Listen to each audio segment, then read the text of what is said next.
Hi, I'm Aaron. I just unboxed my VEX Classroom and Competition Super Kit.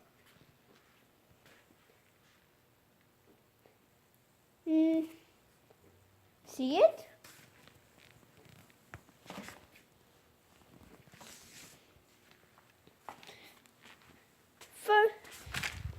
But some of you guys noticed there is a paper like this inside the box.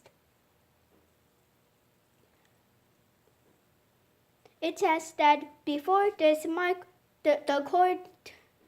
CORTEX microcontroller and the joystick can work, you need to tether them. When you are tethering, you need to bring out these things.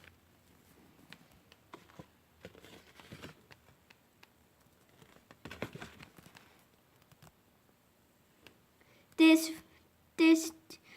7.22 volts robot battery and IMH 3000 mAh battery. Then